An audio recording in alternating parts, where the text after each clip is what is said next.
Bem-vindos, pessoal, ao canal Full Group Sistemas Automotivos.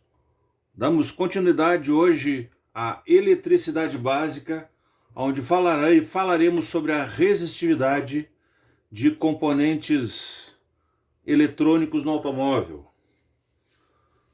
Quem está com esse canal é Robledo Lemos Pereira, instrutor técnico da área de mecânica e elétrica automotiva. Nós temos aqui um multímetro na escala de ohmímetro, onde nós conseguirmos fazer algumas medições, na área de eletricidade básica do automóvel. No caso, nós estaremos hoje apresentando os resistores fixos, resistores variáveis, trim-pot, ou potenciômetro, tem uma resistividade variável. Temos aqui um diodo semicondutor. De um lado ele permite a passagem de corrente elétrica e do lado oposto ele bloqueia a passagem dessa corrente elétrica. Temos também uma chave liga e desliga com 3 posições, posição neutra, contato de continuidade de um lado e para o lado oposto os outros 2 contatos aqui. Em outro vídeo estaremos falando sobre fusíveis, que nada mais são as proteções lá do chicote elétrico do automóvel. E também teremos falando aí sobre tipos de relés utilizados no automóvel. Para que é um relé? Qual a sua função? Para que ele se apresenta? Então, exemplo, esses resistores fixos aqui, vou pegar um exemplo esse menorzinho aqui, tamanho é documento, tá, pessoal? Se tratando aí de resistividade elétrica. Efetuando a medição, vamos mudar aqui a escala do nosso ohmímetro, para nós efetuarmos a medição. Então, de um lado a gente encosta uma ponta de prova e do outro. Nós temos um valor aí em torno aí de 330, 328 ohms de resistência. Esse outro resistor fixo, ele é um pouquinho maior. Então ele oferece uma passagem, no caso aí de corrente elétrica um pouco maior em relação ao menorzinho, já que tem uma resistividade maior. Então, efetuando a medição aqui, encontramos algo em torno aí de 199, 198 ohms de resistência. Então, esse resistor aqui, ele tem um valor específico de resistência. Percebam também, pessoal, que nesse resistor nós temos uma numeração. Desculpe, uma tabela de cores, listas, estão vendo aqui? Através dessa lista, através de uma tabela específica, a gente consegue achar qual é a resistividade desse resistor. Utilizando agora aqui esse diodo semicondutor, vamos mudar a escala aqui, para a gente efetuar a medição. De um lado ele vai permitir a passagem de fluxo de corrente elétrica, aparece um valor para nós, e do lado oposto ele bloqueia esse valor, aparece OL. Isso indica que o diodo semicondutor está em perfeito estado. Se ele tivesse avariado, tanto de um lado como do outro, ele aparecia para nós OL, ou seja, resistência infinita. Outros materiais nós vamos encontrar uma certa resistividade também. Vou pegar um exemplo aqui, lâmpadas, que são consumidores lá do automóvel. Vou pegar essa lâmpada aqui, esse modelo, a famosa lâmpada Zeppelin. A gente encosta nas laterais dela aqui, ela vai nos informar o valor. Essa lâmpada está em perfeito estado. Se ela tem uma variação de resistência entre 1.7 e 1.6 ohms de resistência, ela perfeitamente ela deve funcionar. Se nós energizarmos ela,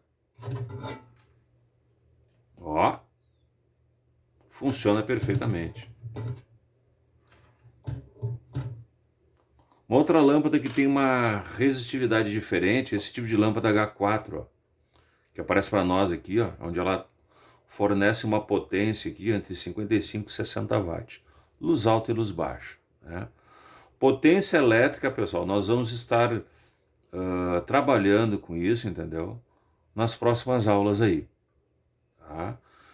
Essa lâmpada aqui a gente consegue fazer um teste com ela. De que forma? Podemos energizá-la de um lado, luz baixa, o outro um pouco mais elevada a luminosidade, luz alta. Ela está em perfeito estado, mas ela tem um filamento de tungstênio aqui dentro, aqui, ó. Ele tem esse invólucro de vidro aqui, né? Aqui dentro não tem ar, né, pessoal? Tem vácuo, né? Então ela consegue acender. E outra forma que a gente consegue medir a sua resistividade elétrica. Com o circuito naturalmente desenergizado, a gente vai efetuar a medição. Então, de um lado aparece um valor em torno aí de 1.6 ohms de resistência, e o lado oposto, em torno de 1.8, 2 ohms de resistência. Então, esse lado que deu 2 ohms de resistência, 1.8, 2 ohms, tá? Eu já sei que esse contato é da linha, no caso de luz baixa do veículo, né? Onde ela tem uma resistividade maior, consequentemente, a resistência, a corrente elétrica, ela é maior, né? No caso aqui ela é menor. Resistividade maior, corrente elétrica, o fluxo menor. Então ela teve uma luminosidade fraca. A do lado oposto, a gente efetuou a medição, ela deu em torno aí de 1.6, né, 1.5 ohms de resistência, ou seja, uma resistência menor, favorecendo a passagem de corrente elétrica mais elevada, consequentemente a luminosidade e a sua potência aumentada, né, favorecendo, no caso, a luz alta do veículo. Tá? Outros tipos de lâmpada que tem uma variação de resistência. Vou pegar um exemplo aqui, ó, essa lâmpada aqui, ó, pequenininha, né? Será que ela tem uma resistência menor em relação à da lâmpada de luz alta e luz baixa, a lâmpada H4? Vamos efetuar a medição? Vamos lá. Opa, olha o valor de resistência aí. 4 ohms de resistência. Essa lâmpada tem uma grande resistividade, né? Tu vê aqui, a gente mediu em torno de 1.7, né? 1.6 ohms de resistência. Essa aqui oferece 4 ohms de resistência. Então essa lâmpada aqui ela tem uma baixa potência, consequentemente o fluxo de corrente elétrica que passa nela, quando energizado, vai ser menor. Se nós energizarmos ela agora aqui, ó, ela tem uma certa luminosidade, ó. Acendeu. Fraca, né? Em relação às demais que a gente mediu. Porque ela tem uma grande resistividade para uma lâmpada desse tamanho. Então, se a lâmpada ela tem uma resistividade grande, consequentemente o fluxo de corrente elétrica que chega nela vai ser menor, a sua potência e luminosidade vai ser menor. Nessa outra lâmpada, um exemplo aqui, ó, lâmpada de luz alta e luz baixa, lâmpada do tipo H4, ela tem uma resistência menor. Se ela tem uma resistência menor, o fluxo de corrente elétrica vai ser maior passando pelo condutor, no caso o fio, né, até chegando no consumidor, que é a lâmpada, onde vai favorecer o que? A potência. Se eu tenho corrente elétrica elevada, eu tenho potência elétrica também elevada. Se a corrente elétrica ela é baixa, a potência também vai ser baixa. Se eu tenho uma grande resistividade elétrica, a corrente elétrica vai ser menor. Tá?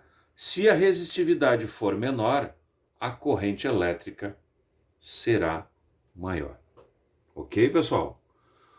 Muito obrigado pela participação de todos. Né? Não se esqueçam aí de se inscrever no canal do sistema, aí no caso, Full Group Sistemas Automotivo. Muito obrigado. Passar bem a todos.